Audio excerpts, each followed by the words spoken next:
평안하십니까? 평안하냐고 여러분에게 여쭤봤지만 저는 좀 평안하진 않습니다. 조금 아파요. 왜냐하면 감기에 걸려서 그렇습니다. 별 병은 아니지만 이렇게 집중도 잘 안 되고 재채기도 자꾸 나오고 그러네요. 어제 분량의 매일 예배 녹화하다가 제가 재채기를 했거든요. 전도사님이 잘 편집을 해 주어서 재채기하는 모습은 여러분이 안 나가겠지만 인생도 그렇게 중간쯤 하나님이 좀 편집을 해 주셨으면 좋겠다 이렇게 생각할 때가 종종 있습니다. 그래요. 그런 이상한 기적은 우리에게 살면 안 나타나겠지만 오늘 살아가는 매 순간이 하나님의 은혜 가운데 살아갈 수 있도록 하나님의 도우심을 구하는 귀한 예배가 되었으면 좋겠네요. 함께 기도하겠습니다. 하나님, 환절기입니다. 우리 가족들 감기 걸리지 않도록 지켜주시옵시고 매일을 살아갈 때 이 불편한 몸으로 무엇인가 집중해서 해야 하는 그런 일들 놓치고 실수하지 않게 하나님 함께 해주옵소서. 하루하루를 살아가는 매 시간, 매 순간이 하나님의 도우심 가운데 있어야 할 것입니다. 하나님 도와주셔서 실패하거나 실수하지 않게 하시고 하나님의 영광을 놓치지 아니하는 복된 하루가 되도록 축복해 주옵소서. 예수님의 이름으로 간절히 기도하옵나이다. 아멘. 오늘 함께 부를 찬송은 찬송가 312장입니다.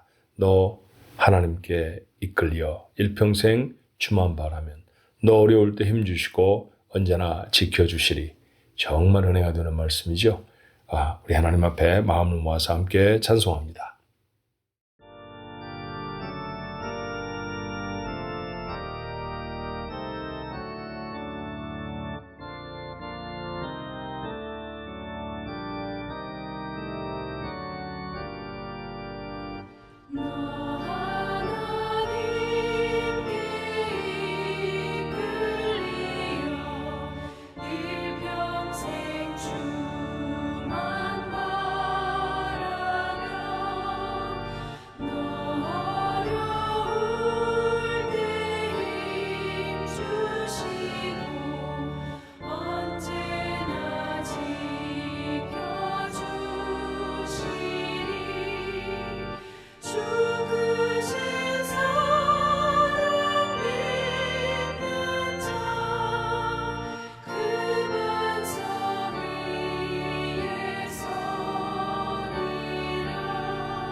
오늘 주신 하나님의 말씀 어제에 이어서 열왕기상 8장의 말씀이에요. 어제는 솔로몬이 이렇게 성전 봉헌식을 시작하는 내용 하나님의 말씀대로 했고 그렇게 법궤를 성전 안에 들여놓았더니 하나님의 영광이 성전 안에 가득해졌다. 이런 멋진 모습을 하나님의 말씀을 통해 보았습니다. 오늘은 또 어떤 말씀이 있을까요? 12절부터 21절의 말씀 함께 나눠볼까요? 그때 솔로몬이 이르되 여호와께서 캄캄한 데 계시겠다 말씀하셨사오나 내가 참으로 주를 위하여 계실 성전을 건축하였사오니 주께서 영원히 계실 초소로소이다 하고 얼굴을 돌이켜 이스라엘의 온 회중을 위하여 축복하니 그때 이스라엘의 온 회중이 서 있더라. 왕이 이르되 이스라엘의 하나님 여호와를 송축할지로다. 여호와께서 그의 입으로 내 아버지 다윗에게 말씀하신 것을 이제 그의 손으로 이루셨도다. 이르시기를 내가 내 백성 이스라엘을 애굽에서 인도하여 낸 날부터 내 이름을 둘 만한 집을 건축하기 위하여 이스라엘 모든 지파 가운데서 아무 성읍도 택하지 아니하고 다만 다윗을 택하여 내 백성 이스라엘을 다스리게 하였노라 하신지라. 내 아버지 다윗이 이스라엘의 하나님 여호와의 이름을 위하여 성전을 건축할 마음이 있었더니 여호와께서 내 아버지 다윗에게 이르시되 내가 내 이름을 위하여 성전을 건축할 마음이 있으니 이 마음이 내게 있는 것이 좋도다. 그러나 너는 그 성전을 건축하지 못할 것이요 내 몸에서 낳을 내 아들 그가 내 이름을 위하여 성전을 건축하리라 하시더니 이제 여호와께서 말씀하신 대로 이루시도다. 내가 여호와께서 말씀하신 대로 내 아버지 다윗을 이어서 일어나 이스라엘의 왕 위에 앉고 이스라엘의 하나님 여호와의 이름을 위하여 성전을 건축하고 또 내가 또 그곳에 우리 조상들을 애굽 땅에서 인도해 내실 때 그들과 세우신 바 여호와의 언약을 넣은 궤를 위하여 한 초소를 설치하였노라. 아멘. 어제 내용이 성전 안까지 법궤를 들여오는 과정이었다고 하면 오늘 솔로몬이 일어서서 백성과 하나님 앞에 선포하고 기도하는 것으로 오늘 본문의 말씀을 시작합니다. 12절의 말씀은 봉헌 기도이지만 아주 짧은 봉헌 기도예요. 이 기도는 이제 며칠 후에 8장 22절부터 53절까지의 말씀으로 계속됩니다. 이 긴 기도를 성전을 봉헌하며 하나님 앞에 드리지만 오늘 12절의 말씀은 하나님이 캄캄한 데 계시겠다 말씀하셨사오나 내가 하나님을 위해 귀한 집을 지었습니다. 라고 하는 그런 기도로 시작을 하죠. 13절의 말씀은 참 감격의 교훈 말씀 같아요. 내가 참으로 주를 위하여 계실 성전을 건축하여 싸우니 주께서 영원히 계실 초소로소이다. 20년 전쯤에 저희들 예배하는 이 예배당에 들어올 때 감격이 제게도 이 말씀을 읽으며 새로워졌습니다. 정말 많이 어려웠거든요. 보통 예배당을 지을 때 한 2, 3년 정도 짓지요. 근데 저희는 여러 가지 우여곡절이 있어서 한 7년 정도가 걸렸습니다. 그 긴 세월 제가 그 어려운 시절을 다 함께 하지는 못했지만 그 막바지에 제가 와서 마지막 이제 건축을 하고 입당하게 되는 그 놀라운 영광이 제게 주어지게 됐는데 얼마나 기쁘고 감사했는지 몰라요. 정말 가능할까? 정말 이 일을 이룰 수 있을까? 조마조마하게 생각하다가 예배당을 건축하고 들어왔는데 정말 기뻤습니다. 오늘 매일 예배에 참여하는 여러분들 중에 아마 몇몇 분들은 그때 그 기쁨을 저와 함께 나누었던 분들이 계실 거예요. 제가 그때 얘기를 하면 이렇게 쭉 무슨 일이 있었습니다. 어떤 사건이 있었습니다. 이런 얘기를 풀어내잖아요. 예, 그게 바로 한 건물을 짓기 위한 연역 같은 걸 겁니다. 우리로 말하면 건물을 짓게 된 히스토리, 역사이죠. 예, 오늘 솔로몬도 성전을 짓게 된 히스토리를 나누고 있어요. 어떤 얘기들이 그 가운데 담겨 있었습니까? 첫 번째는 하나님이 우리 이스라엘 백성을 구원하셨습니다. 라고 하는 것이죠. 세상에 얼마나 많은 민족이 있었겠어요. 솔로몬 당시에는 이미 이스라엘 백성도 있었고 중동 지방에 정말 많은 그런 백성들, 민족들이 있었습니다. 그런데 그중에 하나님의 백성으로 선택되어진 백성은 이 유다 백성들, 이스라엘 백성밖에 없었잖아요. 하나님이 우리를 당신의 백성으로 삼으셨습니다. 그 많은 백성들 중에 우리를 선택해 주셨습니다. 라고 하는 감사함이 있는 것이죠. 자, 이스라엘 중에는 또 얼마나 많은 사람이 있었겠으며 얼마나 많은 지파가 있습니까? 지파만 해도 12지파가 있잖아요. 그런데 하나님이 이스라엘을 다스릴 왕가로 다윗을 선택하시고 다윗의 왕가를 세우셨다라는 것이 오늘 솔로몬의 두 번째 회고입니다. 이것도 하나님이 하셨습니다. 그리고 마지막 세 번째로 솔로몬 자신을 통해서 하나님이 성전을 건축하게 하셨다라는 것이죠. 사실은 아버지 다윗이 솔로몬에 비해서는 훨씬 영적으로 하나님 앞에 더 뛰어난 사람이었습니다. 그런데 전쟁을 많이 한 그에게 하나님 앞에 나와 평화롭게 예배하는 성전을 짓지 못하게 하셨죠. 하나님의 뜻은 그의 아들 솔로몬에게 성전을 짓게 하시는 것이었습니다. 솔로몬 스스로가 아버지하고 자기를 비교해 보지 않았겠어요? 아버지의 영성, 솔로몬이 자신이 있었을까요?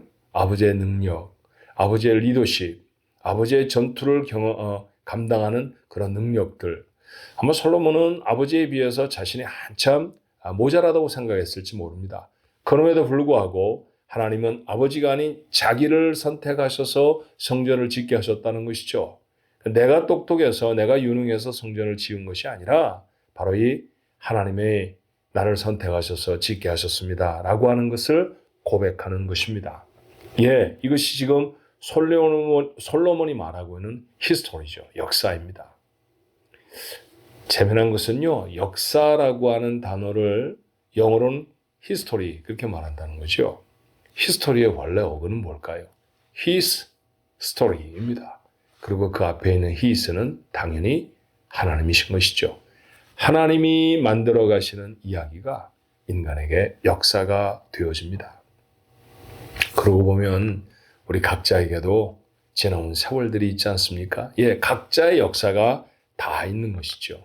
그 역사를 히스토리라고 부를 것입니다. 그런데 아까 풀어서 말한 것처럼 무엇입니까? 하나님의 역사가 될 수 있어야죠. 내가 살아온 삶이 하나님의 역사, 하나님의 스토리가 될 수 있도록 그것을 풀어서 정리할 수 있는 사람. 그 사람은 정말 성숙한 신앙인일 것입니다. 하나님과 아무 관계도 없이 살아가는 삶이 아니라 매일을 살아갔던 그 순간순간에 하나님이 자신의 삶에 어떻게 개입하시고 무엇을 이루셨는지를 기억해내는 사람. 이게 바로 믿음의 사람인 것이죠. 그래요. 우리는 my story로 살아가는 사람이 아니라 his story로 살아가는 사람이라야 합니다. 오늘도 하루를 살잖아요. 오늘도 내 얘기를 써가는 시간이 아니라 나를 통해 하나님이 세상에 만들어 가신 이야기의 도구가 되는 삶. 그런 삶을 거룩하다고 얘기하지요. 그런 삶을 하나님의 사람이라고 말할 것입니다. 여러분, 지나온 삶을 한번 하나님의 이야기로 풀어봐 보시겠어요? 그것이 가능한 사람도 있고 가능하지 않은 사람도 있습니다. 전 단언적으로 말하고 싶은데요. 믿음이 깊은 사람은 자기의 이야기를 하나님의 스토리로 풀어낼 수 있는 사람입니다. 그러려고 하면 생각을 깊이 해야 돼요. 하나님이 우리에게 주신 가장 탁월한 능력 중에 하나는 저는 thinking, 생각이라고 믿습니다. 생각하게 되는 거죠. 그때 그 일은 왜 일어났을까? 그때 그 사람은 내가 왜 만났을까? 심지어 그때 나는 왜 실패했을까? 그때 나는 어떻게 하다가 승리하게 됐을까? 성공하게 됐을까? 이것들을 곰곰 생각해 보는 것입니다. 그리고 그 사건에 하나님을 대입할 수 있어야 돼요. 하나님이 빠져있는 사건이 아니라 우리 믿는 사람 아닙니까? 만세 전에, 그러니까 오래전에 하나님이 나를 선택하셨다고 하는 사실을 믿는 사람들이잖아요. 하나님의 손에서 벗어난 내 사건이 어디 있겠습니까? 모두가 하나님의 주권 안에 있습니다. 그러므로 내가 만났던 사람, 내가 경험했던 사건 모두가 다 하나님과 관계된 사건이죠. 그것을 생각해내는 거예요. 근데 그것이 자기 멋대로의 스토리가 되지 않으려고 하면 반드시 기본적으로 우리 마음속을 주장하는 한 흐름이 있어야 되는데 그 흐름이 바로 하나님의 말씀이어야 합니다. 그래서 말씀의 묵상이라는 게 대단히 중요한 것이죠. 말씀 묵상을 젖혀놓고 살면 늘 my story가 my story입니다. just my story. 그것으로 삽니다. 자기 이야기로만 사는 사람들이 여러분 주변의 사람들을 얼마나 피곤하게 만드는지 몰라요. 멀쩡한 얘기를 하면서도 자기 스토리로 그것을 해석하는 사람은요. 다른 사람의 마음을 상처 입게 하기가 얼마나 쉬운지 여러분 잘 아시죠? 그런 억울한 때도 종종 경험해 보시지 않았습니까? 그런데 내게서 일어나는 이야기들을 하나님의 이야기로 풀어낼 수 있으려고 하면 그 밑에 말씀이 있어야 돼요. 그래서 여러분 부지런히 성경을 읽어야 합니다. 올해 벌써 4월 들어가잖아요. 벌써라고 말할 수도 있지만 아직은 4월이라고 말할 수도 있습니다. 포기하지 마십시오. 성경을 부지런히 읽어야 합니다. 하나님의 말씀은 살아있는 말씀입니다. 하나님의 말씀은 우리의 의식의 흐름을 주장할 수 있습니다. 하나님의 말씀은 우리의 생각이 어떻게 건전하고 거룩해질 수 있는지를 결정할 수 있는 가장 중요한 요소입니다. 말씀을 내려놓고 살지 않게 되길 바랍니다. 오늘 이 매일 예배를 통해서도 우리가 심혈을 기울여 감당하는 게 무엇이냐 하면 하나님의 말씀에 대한 묵상입니다. 이 말씀의 뜻이 무엇일까? 오늘 내가 이 말씀을 읽게 됐는데 나에게 과연 무엇을 말씀하시는가? 오늘의 내용은 여러분 간단하잖아요. My story가 His story, God's story가 되도록 그런 인생을 삽시다 라고 하는 도전의 말씀입니다. 그것을 소망하는 사람이 그런 삶을 살아나게 될 줄로 믿습니다. 오늘도 여러분에게 하루가 주어졌죠. 하나님의 스토리를 써나게 가는 그런 거룩한 하루가 됐으면 참 좋겠습니다. 하나님의 도구가 되어서 하나님이 이루시고 가시는 일들을 이루어낼 때 그런 멋진 인생이 우리의 삶에 될 것입니다. 나는 뭐냐고요? 나는 하나님이 창조하신 자이죠. 그러니까 하나님이 원하시는 듯 살아갈 때 그것이 우리의 삶의 베스트입니다. 최고로 살아내는 것은 내 뜻대로 사는 것이 아니라 하나님의 뜻대로 사는 것입니다. 오늘 그런 뜻이 여러분에게 깨우쳐지고 그 삶을 살아갈 때 도우신 하나님의 능력을 힘입게 되는 우리 가족들 모두가 되어졌으면 참 좋겠습니다. 금요일 날쯤 되면 사람들이 되게 좋아요. 사람들까지 얘기할 것 없이 우리 아이들이 정말 좋아하더라고요. 왜냐하면 오늘 회사 갔다 오면 이제 내일은 회사 안 가도 되죠. 그래서 불타는 금요일이라는 말도 있잖아요. 근데 여러분, 내가 회사에 가지 않으니까 내가 세상에서 해야 하는 일들을 이제 금요일 날이면 다 멈추니까 좋을 수도 있지만 거기에 여러분 하나 더 기쁨을 더하면 어떨까요? 하루만 더 지나면 주일에 하나님의 전에 나가 예배할 수 있다. 이것 때문에 막 금요일이 설레면 참 좋을 것 같아요. 그렇죠? 그런 설레임이 하나님의 사람의 설레임 아닐까요? 금요일 이 시간에 하나님 앞에 기도하면서 오늘 하루를 잘 지나십시오. 그리고 내일 여러분의 삶의 쉼과 충전이 되어져서 주일에는 멋진 하나님의 사람의 모습들로 그렇게 하나님의 성전에 함께 모이십시다. 하나님을 찬송하고 예배할 수 있는 여러분 모두가 되기를 주님의 이름으로 축원합니다. 기도할까요? 하나님, 오늘도 저희들에게 주의 말씀을 들려주셔서 감사합니다. 성전을 지어놓고 우리 백성이 어떤 백성인지 이 성전이 어떻게 지어져야 했는지 그가 역사를 나눕니다. 그런데 솔로몬의 얘기 중에 주어는 항상 하나님이셨습니다. 하나님이 우리를 선택하셨고 하나님이 우리 아버지 다윗을 이스라엘의 왕으로 삼으셨고 하나님이 나를 하나님의 성전을 짓게 하셨습니다. 하나님이셨습니다. 그가 말하는 것은 my story, our story가 아니라 God's story, His story였습니다. 오늘 하루를 살아가는 저희들도 그렇게 하나님의 시간을 살게 해주옵소서. 하나님, 저에게 지혜를 주시고 저의 지각을 여셔서 하나님 우리가 지나온 삶들, 어떤 때는 어려운 삶도 있었을 것이고요. 어떤 때는 말로 다 할 수 없는 기쁨의 시간들도 지났을 것입니다. 근데 그 시간을 하나님의 시간으로 해석해낼 수 있는 이 거룩한 능력, 하나님 저에게 있기를 소원합니다. 그렇게 하나님의 시간을 살아내는 우리 가족들 모두가 되어지도록 주님 축복해 주옵소서. 그렇게 오늘 하루도 살아내고 그리고 내일은 귀한 쉼의 시간을 하나님 주셨다가 거룩한 주일의 기쁨으로 모두가 모여서 우리 하나님 앞에 찬송하고 예배할 수 있는 우리 가족들 모두 되도록 축복해 주옵소서. 예수님의 이름으로 간절히 기도하옵나이다. 아멘.